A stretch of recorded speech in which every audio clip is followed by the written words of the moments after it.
Hello, everyone. Welcome to another episode of Soul Talks with Alka. So today's episode is a very special episode, actually, because I have with me someone who blinked without an eye when I asked her to talk to me, even though the subject that she was going to talk to me about was not so simple. It was not so easy for everyone to accept what she's going to be talking about. So when you're growing up, you know who you're attracted to. But your sexual orientation can change, and that's called fluidity. And Debbie is here to talk to us about that. With that, I'm going to welcome Debbie Zimmerman. Debbie, welcome. Hi, thank you. I am It's great to be here. so honored to have you, and I want to say thank you because you have the strength, first of all, to talk about something that's not so easy to talk about, right? Not everyone would want to talk about this because it's not easy to put yourself out there. So I want to say thank you. Absolutely. Really. My pleasure. Please talk to me a little bit about your story. I'm extremely excited to present your story. I ended up marrying my high school sweetheart. Okay. We were like prom dates, and we were together for a couple years, and then we had taken a break because I lived away at college. And then I was home, and I went out with my friends one night, and I ran into him. And we were like, wow, because at this point it's been years. Right. And just like that, like we completely hit it off. And I would say after like 6 months, we got engaged. Wow, that fast. Yes. And it was great because we had already known each other, and now we were like a little older, and we were totally on the same page. And we got married. Nice. And it was just great. I was like really, really happy. So when Dave and I got engaged, it was like phenomenal, and everything was great. And we had taken a vacation, and we went like skiing in Vermont, and it was like New Year's Eve, and we decided to go. I'm sorry, it was New Year's Day. Actually, it was during the day, and we decided to go snowmobiling, not to ski that day. And I ended up like riding my snowmobile into a tree. I had like 20 stitches in my face. Oh my God. And that was January. We were getting married in March. So oh that was my a really God. big deal. So that night, I just remember specifically, like, I got my stitches in my face, and he just like held me really, really tight. Like, and I was like, okay, this is going to be forever. Yeah. But that wasn't the case. That That was not the case. However, I just want to make it clear that when I did get married, I was in love and I was really, really happy. But my marriage just didn't work out. Mm-hmm. And it wasn't about being with like a woman and like I was gay, because I think sexuality has like a spectrum. Mm-hmm. And I think without a doubt, some people are born gay. Yeah. And then I think some people just choose to live that lifestyle. Right. And for me, at that point in my life, now I'm 30 and I'm divorced. Okay. And But at that time you didn't know. no, So you divorced Dave for totally different reasons. correct. Okay. Correct. Our marriage already failed. Okay, got it. It didn't have anything to do with that. However, like a few months after that, like I had an experience with a girl, and I played softball in this league that was like predominantly gay. Okay. And I was like, Yeah. yeah. And like I was generating a little bit of attention, and I was like really like into that. Uh-huh. And that was like the first time I kissed a girl. Got it. Okay. And now, so when you did that, was it awkward for you where you were like, oh my God, I didn't realize I was gay? I was or- like, what? No, I was like, wow, girls have really soft lips. Oh, okay. That's how I interpreted that. Okay. But certainly didn't want to be gay, certainly didn't want to live the lifestyle, certainly didn't want it complicated. Right. Certainly just wanted to take like the easy path Right, in life. right. Didn't want, I just like to be On like track. with the crowd. Yeah. You know, I don't want to be the different one. I really never wanted to be in anything. Just Right. I always would take the easy path. Right. Okay. So then when you were now realizing that, okay, maybe, you are gay and you are liking girls better. It wasn't that simple. It wasn't that simple, It was okay. it was years of not wanting to be gay. It was yours. So yeah. you had to fight yourself for this. Yeah, I probably almost got married again. You did? Probably. I was very close. Okay. I was in a very serious relationship with a guy. But I had already had a couple girlfriends, but I just didn't want it. Because you were denying it. Yeah. God, okay. Absolutely. I struggled with myself. So the second person, you were about to marry him. Mm-hmm. And how did you stop that? What happened is I had a girlfriend. So you had no, prior. not at the same time. Okay, No. Very prior to him. Okay. And I missed her. Oh, okay. And I realized I don't want to be with him. Okay. And it was, I don't necessarily even know at this point if it was a sexuality choice. Okay. I just know I preferred her. Oh, okay. I didn't necessarily know. Okay. Like at this point, it was really, I really struggled. Yeah. I had a big struggle with years of picking a side, let's say. Yeah. But I loved her. Okay. I wasn't good to her, you know. I didn't want to be gay. Right. And I told her, Right. but my actions were different. And then I had this guy, and we got very serious, and then I just ended it. You said, okay. Yeah, not in a good way. I just ended it. Like, he had no idea. Oh, wow. He didn't know what was coming. No. Wow. So were you talking to your friends? Did your friends have any idea? Yes. Okay. Yes. And how were they? Were they supportive? Friends were always supportive. I had no issues with anybody in coming out or being confused or, wanting to really define my sexuality and struggling with it. Everybody was supportive. So the struggle was really just yours. The struggle was only mine, completely mine. And I absolutely, until I said, oh my God, the emotional connection that I have with a woman will never be like the emotional connection I had with a man. Wow. And now that was it. Wow. And then, but, it took some years. And what about your parents? Well, my parents, they're we just want my kids happy and whatever you decide, blah, blah, blah. But when I told them, I think at that point they had already known. Okay. They had an inkling? Yeah. I hadn't brought a guy home in a few years. I just never told them at that point. But then I did tell them. I told them actually when I ended up meeting my future wife. Got it. But a lot of times kids are struggling, right? There are kids who are struggling with their identity. Yeah, absolutely. And don't tell their parents. Oh, absolutely. And when you struggle, you have to just tell yourself, like, you have one life to live. Yeah. Keep it real. Yeah. Keep it genuine. Keep it authentic. Don't try to please others. And live your life. Like, live your life. Because there was like a suicide case, right, in Rutgers? I don't know if it became a big deal out. Right? Then right? you get cyberbullied and stuff like that. Because you're hiding, right? And everybody's going to take advantage of the fact that you're hiding. That's right. And then when a secret's revealed, yeah, it's a big deal. It's a big. So if you talk to your parents want nothing but happiness for you. Oh, without a doubt. I struggled. I wasn't scared of them. Right. They were always supportive and loving and nothing.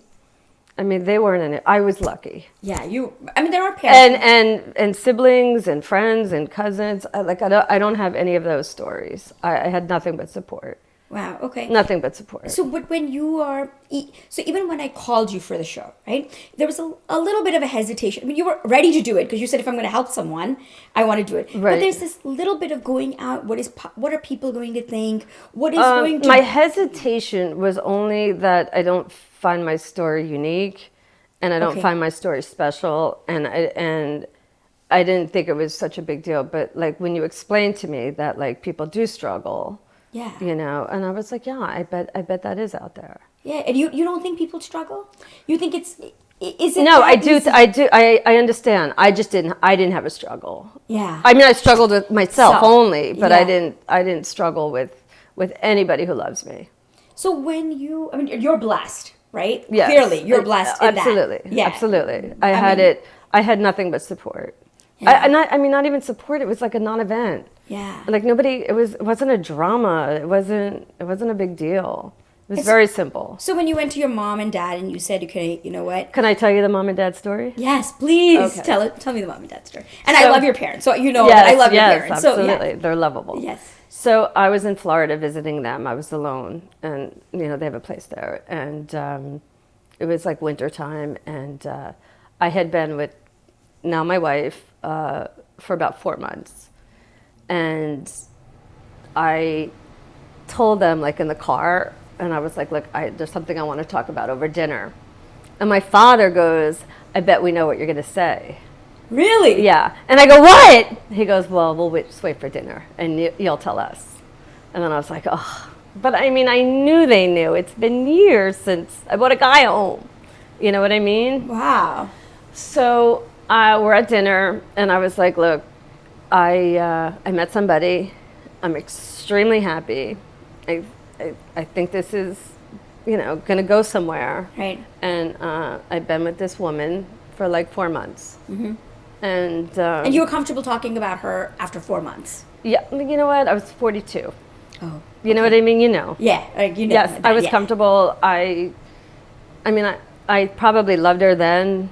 I must have. I mean, but I was extremely happy. Yeah. Wherever it was going to go, it was going to go. Right. But I knew, she was, I mean, she must have been the one. Yes. She's still the one. Yes. So I told them, and I said, I'm very happy, and, I would like you to meet her. She's Jewish. And that must have made them really happy, then at least something. Yeah. It just nothing had mattered except for that I was happy. That was the bottom line of what they took out of that. So you have kids now, right? Yes. And so what would be your advice to parents out there who see their kids struggling, or how to just have an open mind because you never know what your child's going to tell you? Yeah. Well, my children only know moms. Right. My children only know the truth. My children know just be happy. Right. So they would never have any problems talking to any of us. So. But advice for parents? Oh, other parents. Other parents. Oh, I'm sorry. I thought you meant my children. Yeah. Just listen. Listen. If somebody's looking for advice, give it. If somebody's looking for a hug and love and support, just give it. And just let them be happy and let them be authentic and let them live their life. That's it. Yeah. Isn't that all you want for your child? Is just happiness? Yeah. Give them that environment that they can come to you and talk about. Oh, absolutely. That's part of being a parent. Yeah. Make them comfortable. Let them know. Yeah. And we were talking about, just now, we were talking earlier and saying that all religious beliefs are not all the same. And some people are still very critical about it. I think a lot of the reason to be not accepting is religion. Right. And I know a lot of people who are gay, not even the parents, but a lot of people who are gay who struggle with religion. Yeah. At least there's options now. Yeah. There are priests who, don't tell you you're a sinner and going to hell. Yeah. And look for a different place to worship. Yeah. Because the man up there doesn't judge. Yeah, that's how I feel. Yeah, and you don't need therapy. Right. You're not broken. Yeah. Just find a different place to worship. Find a place where you're loved and you can be yourself. Very nice. Because it's out there. It's definitely out there. Yeah. So now, going back to Lisa, because I want to talk about parenting. Sure, absolutely. How did you meet Lisa? Oh, I met my wife online. You met your wife online? Yes, I sent her an email. So after your divorce with your second husband? Oh yeah. Well, I've been divorced. Yeah. So then you decided, okay, now I think I'm divorced. I've been full on single at this point. When I met my wife, I've been full on single and gay for years. It's already. So I'm married at 26. I'm divorced at 30. I struggled for 4 years. Okay. I met my wife at 42. Oh, okay. So that's where we're at now. Okay. I'm already comfortable. I'm gay and I'm ready to settle down. Okay. So I go online. I meet my wife. We go out for coffee. We had a 3-hour coffee date, and then there soon after we had a second date, and there soon after we became inseparable. Oh, very nice. Yeah, And it was good. It was You good. both look, you're so happy. Super happy. Yeah. Super happy. And when you were and I also think, excuse me, I'm sorry, Sure. but I also think no matter what your sexuality is, the second time around when you're a little older and like maybe like in your 40s, like you get it. You're more mature. Yeah. You know what you want. You know what you're looking for. Yeah. You check off a lot of boxes. Yeah, you check off a lot of the boxes that you initially, when you thought like you need this, right? Yeah, right. This is the box That's you need right. for society a lot of times. Right. Is not the box that's checked off No. the second time around. You need because for you. That box wasn't for you. That's right. You're exactly right. Yeah. So now when you go out with Lisa, right? Yeah. Do you see? Are you more aware, or is it? Have you become oblivious? To Oblivious, completely oblivious. She's my wife. Okay. And we go out and we eat and like we'll grab each other's hand, or we're affectionate people together, and think nothing of it at all. And have your friends changed? Do friends because now friends have heterosexual marriages, right? My friends, like since we were kids, my high school friends, still very friendly with. They're fine. Like Lisa comes out with us all. That's all fine. I don't have any stories of where I had any problems with my lifestyle. Okay. Between friends, family, even society, I've had more problems being Jewish than I've had being gay. You know what I mean? Okay. So if you had to say a roadblock for you, was the roadblock just Debbie Zimmerman? Yeah, I had my own issues. That was it. I struggled with myself. Okay. And now is that struggle over for you? Oh, completely. Okay. Yeah. I mean, if God forbid something happened in my marriage, it's only women. Like I'm a gay woman. Okay. And now you've accepted that. Completely. Okay. Happily. Good. Totally. So what would you, for someone who's struggling with their identity, for someone who is not 42, but 18 and struggling with it, 30 and struggling with Absolutely. it, what would your advice be to that person to say, what do you do to keep yourself sane? What do you do to not commit suicide? What do you do not to come out in the society and be whole, right? And not be torn apart. I think if you have to choose between you and somebody who's telling you that you're wrong or you need therapy or your choice is going to put you in hell or you're going to burn or, whatever it is, just do away with that person. Like that person is not supportive of you. Be you, be real. Yes. And live the life that you're supposed to live it. Yeah. You're not hurting anybody. Yeah. And keep it real, keep it authentic. Don't be a people pleaser. Yes. And just be. And if you're 16, just until you can get out on your own and not deal with like your parents who aren't supporting you or, think you need help or want to, Are there send you support away. groups out there? There has to be. Okay. I personally can't answer that for 100% sure, but there has to be. You're right. Has to be. Yeah, just go Has to out be. there and talk to people. Don't struggle with it inside because it can be a lonely world. If You you're have the only one life to live. Yeah. Keep it real. Do what makes you happy and don't answer to anyone. Yeah. Be a leader. Yeah. Do for yourself. Do for you. That's it. If this was the advice that you could take, I think this advice is worth no matter what path you're on. We're talking about coming out, right? And that's the advice you're giving. But for anything in life, Yeah, why you not? have one life to live. Absolutely. Do what you want. This doesn't stand with just sexuality. Absolutely. Yeah, this is absolutely your core. This is who you are. If whatever it is, and I am sure if you ever needed to reach out to Debbie would be happy to talk to you and say, you know what, right, Debbie? I'm volunteering here right now. Absolutely. But if you are in that place where you're questioning yourself, please talk to Debbie. Please talk to someone. But don't be alone. Don't be alone where you're going to be questioning yourself. Like Debbie said. Don't do decisions for other people. Yeah. Don't live your life as other people want you to live it. And it is way beyond your sexuality. Yeah. And you really have one life to live. Yeah. So keep it real. Keep it authentic, organic, whatever. Yeah. And just be happy. Be whatever. happy. You're not hurting don't, anybody. Don't hurt anybody. Right. Yeah. Don't do crazy shit. Yeah. Just Just make be. yourself happy and do what you need to do for yourself. with that, we are going to end the segment. Okay. And we're going to say to everybody, thank you for joining us. This was a little bit of, it takes a lot of courage for Debbie to come out and talk about this, because there are people who will still judge you.